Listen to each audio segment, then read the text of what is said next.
Bismillahirrahmanirrahim. Assalamualaikum warahmatullahi wabarakatuh. Alhamdulillah.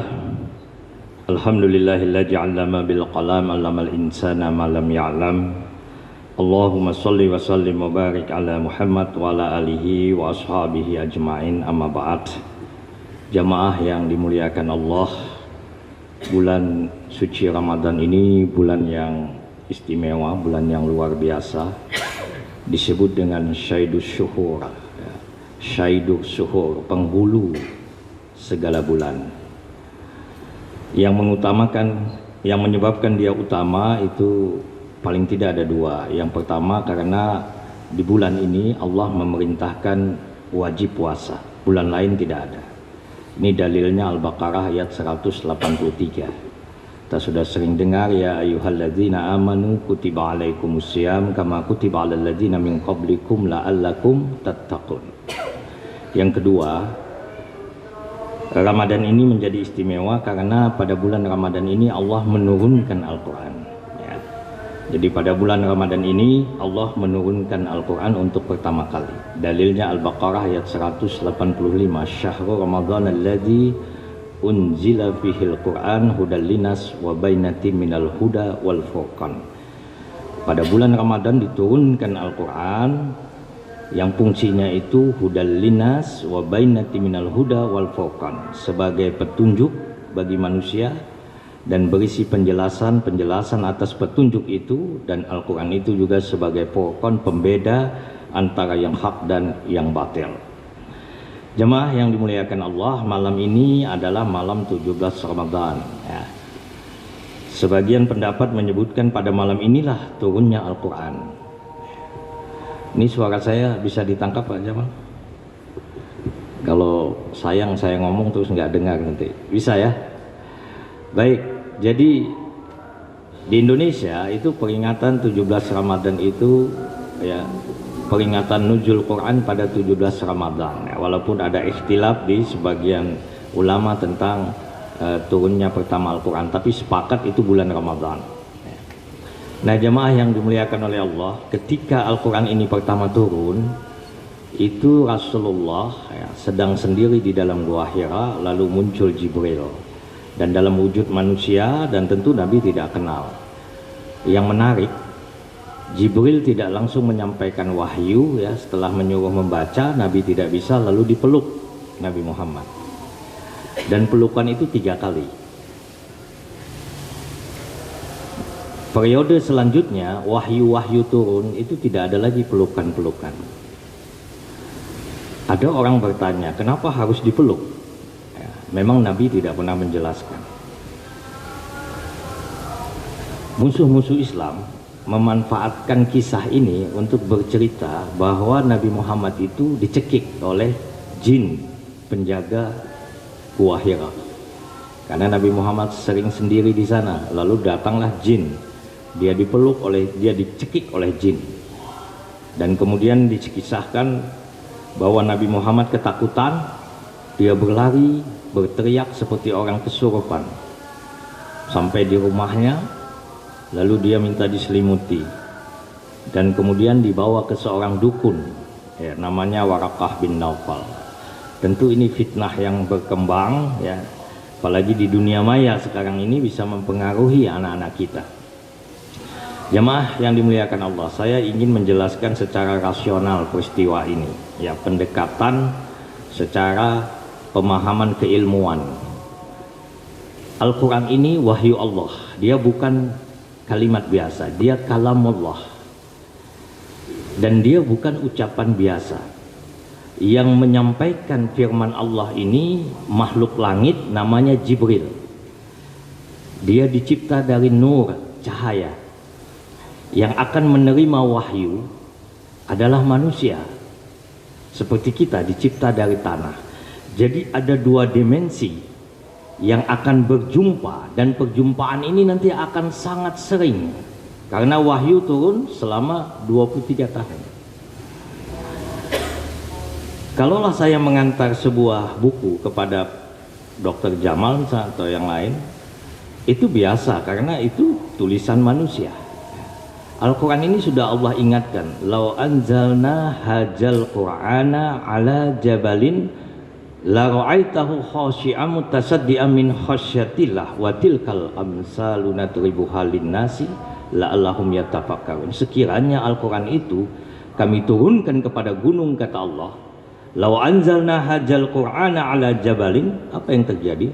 La ra'aitahu khashi'an mutasaddian min khasyatillah. Kamu akan saksikan gunung itu hancur, dia berkeping-keping karena begitu takutnya dia kepada Allah. Jadi dahsyat itu Quran, sehingga tidak bisa menyampaikan Al-Quran itu sekedar seperti ini Muhammad. Harus ada penyatuan dimensi dulu, dari dua dimensi langit dan dimensi bumi. Nah, sehingga ketika Rasulullah dipeluk oleh Jibril, ketika kata Jibril, Iqra ya Muhammad, baca ya Muhammad, ma'ana biqari'in, saya nggak bisa baca, kata Rasulullah, lalu dipeluk. Itu bukan pelukan biasa.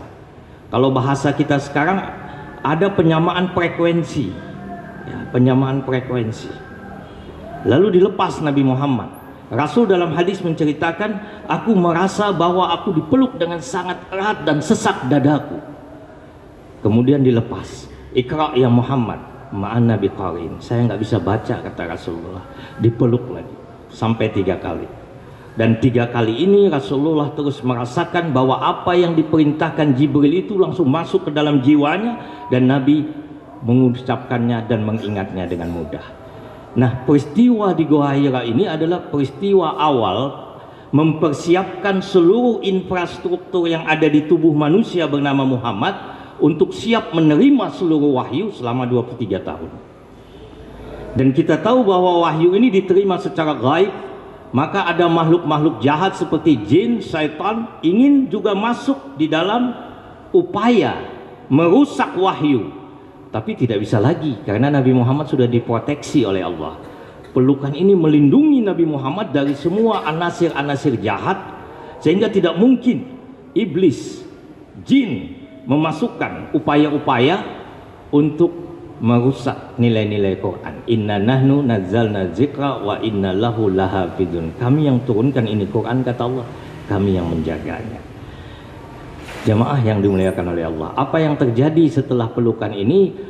Jibril datang, Nabi menerima wahyu. Wahyu turun tidak hanya bulan Ramadan, berbagai bulan, berbagai keadaan, berbagai situasi, kadang malam, kadang siang, kadang di tengah peperangan, kadang di saat damai, kadang di saat Nabi senang, kadang di saat Nabi sedih dan duka. Wahyu turun. Dan saat wahyu turun itu sangat berat. Ada pernah digambarkan oleh Aisyah, musim dingin, subhanallahi wa bihamdihi, subhanallahi wa bihamdika, orang menggigil, tapi Nabi Muhammad keringat bercucuran dari dahinya karena wahyu turun saat itu. Tapi Nabi sudah dipersiapkan oleh Allah.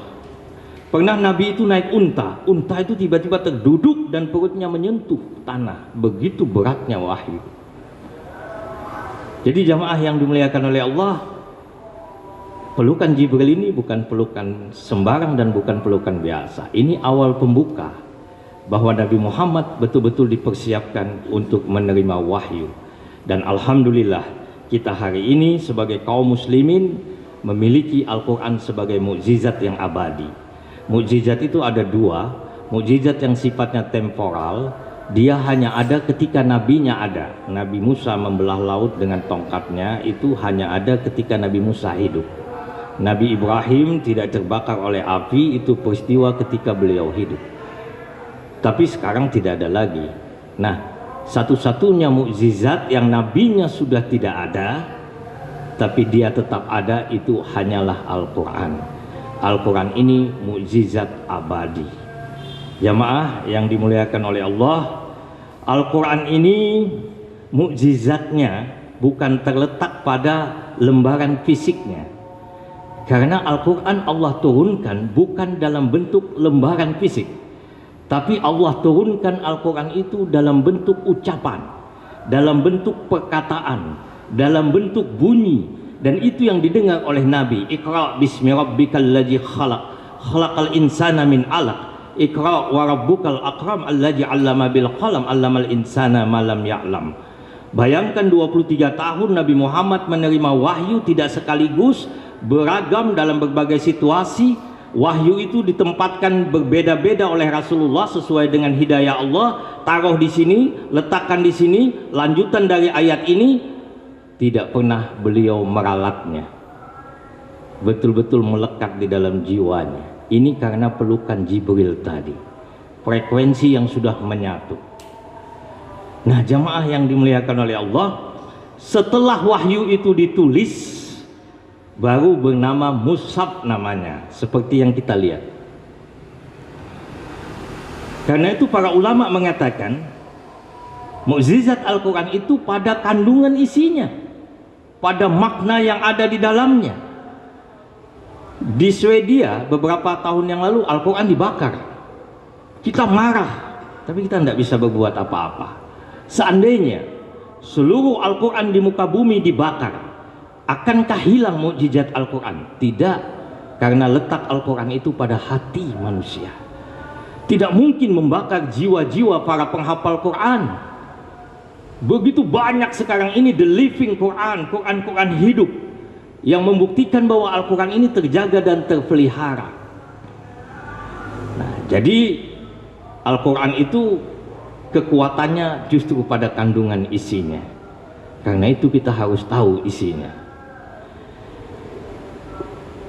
Quran secara fisik, kita sebagai orang beriman harus tetap memuliakan. Jadi jangan dengan ceramah saya terus akhirnya Quran seenaknya ditaruh di lantai, seenaknya dilewatin. Tidak boleh. Kita tetap memuliakannya, menaruhnya di tempat yang tinggi. Bahkan kita akan marah kalau ada orang yang menghina Quran. Tetapi kemujizatan Al-Quran itu, kedalaman maknanya adalah pada isi kandungannya. Nah, jamaah yang dimuliakan oleh Allah, saya ingin mengkerucut ya pada tausiah singkat ini. Rasulullah itu dicatat dalam lembaran sejarah sukses selama 23 tahun berjaya, bahkan meletakkan awal peradaban. Dilanjutkan oleh Khulafaur Rasyidin, kemudian tabi'in, dan 7 abad setelah itu. Penulis sains, misalnya George Sarton, ya, kalau pernah dengar nama itu, George Sarton ini bahkan digelari sebagai the father of the history of science. Di dalam bukunya Introduction to the History of Science, ya, dia menyebutkan bahwa peradaban manusia sebelum peradaban modern ini itu ada 3. Pertama, masa Yunani 450 sampai 250 sebelum Masehi. Ada Plato, Aristoteles, Euclides, Archimedes. Dan disebutkan oleh George Sarton bahwa kecerdasan Yunani ya, mencapai kebesaran Yunani pada masa kuno. Tetapi kata dia, ya, sejak tahun 750 sampai tahun 1100 itu secara berkesinambungan peradaban berada di dunia Islam.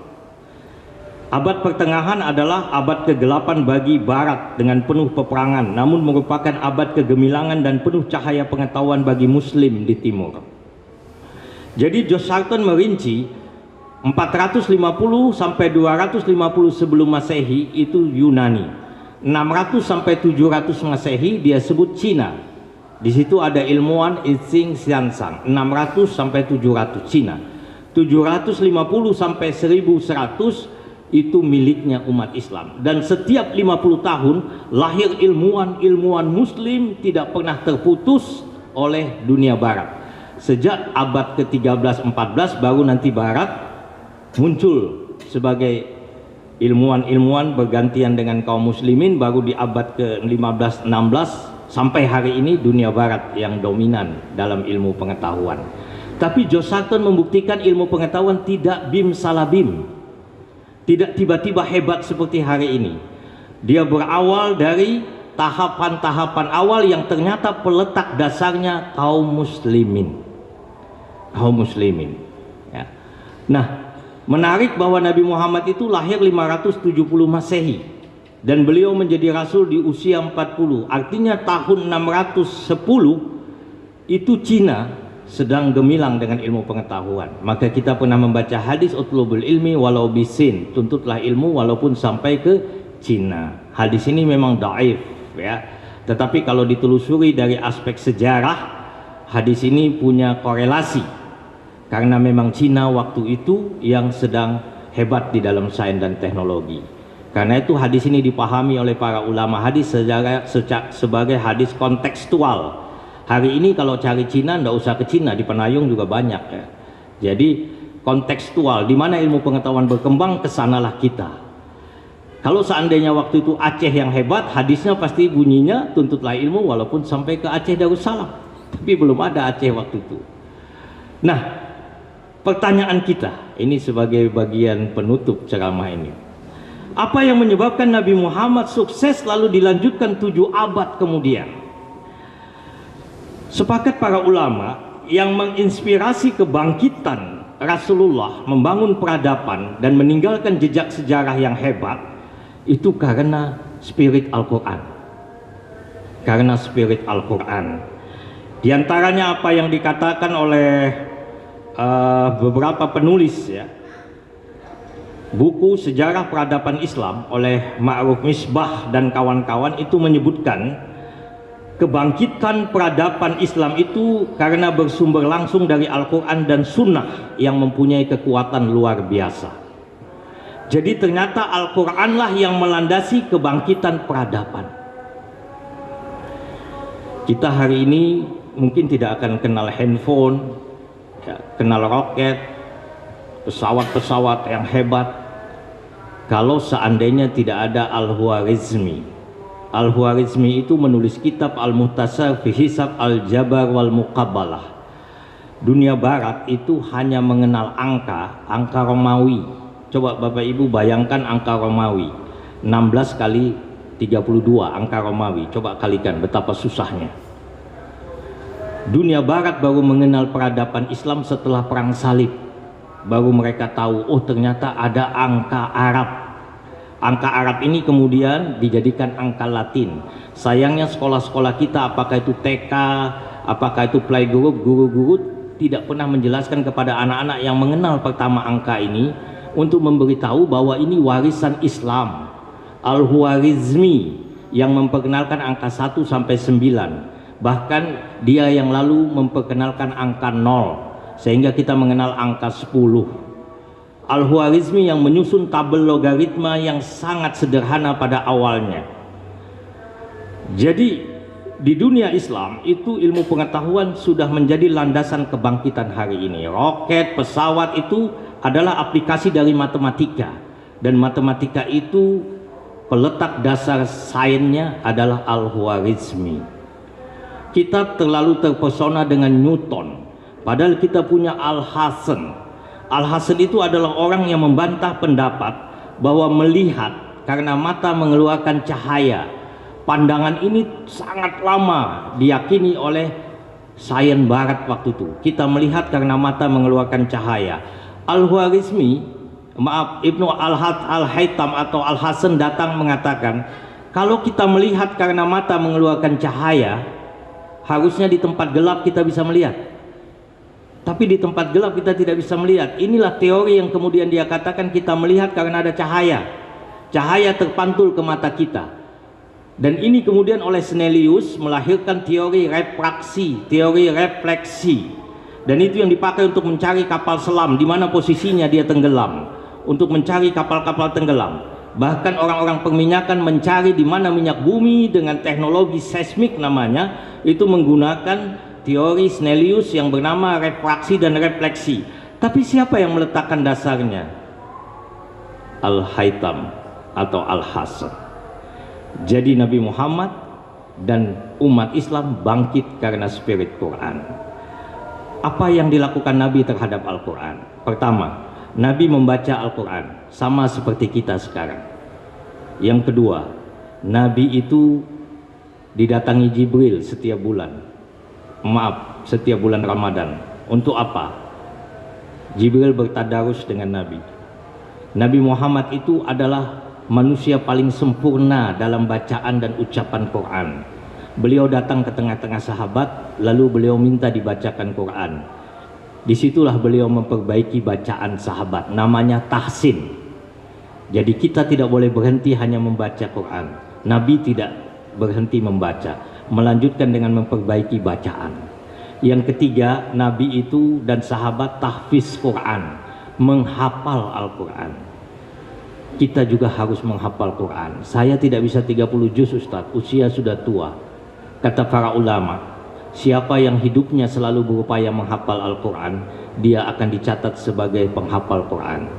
Dia lagi menghafal surah Ad-Duha, meninggal, belum sempat hafal sempurna, maka di sisi Allah dia penghafal Quran. Karena itu bagi kita yang mau dicatat sebagai penghafal Quran, setiap hari usahakan menghafal satu ayat, menghafal satu ayat. Surah-surah pendek tidak apa, tapi kita tetap dicatat sebagai penghafal Quran. Yang keempat, Rasulullah dan sahabat tadabur Quran, tadabur Quran, memaknai isinya, merasakan keindahan Al-Quran. Nah, ini barangkali yang kurang di kita. Kalau membaca, tahsin, tahfiz sudah mulai berkembang, tapi tadabur Quran ini sangat jarang. Mudah-mudahan masjid ini termasuk masjid yang mengembangkan tadabur Quran. Ada guru-guru yang mengajar tafsir. Secara mandiri kita bisa baca terjemahan sendiri di rumah. Jadi target 30 juz khatam Quran itu dalam konteks membaca.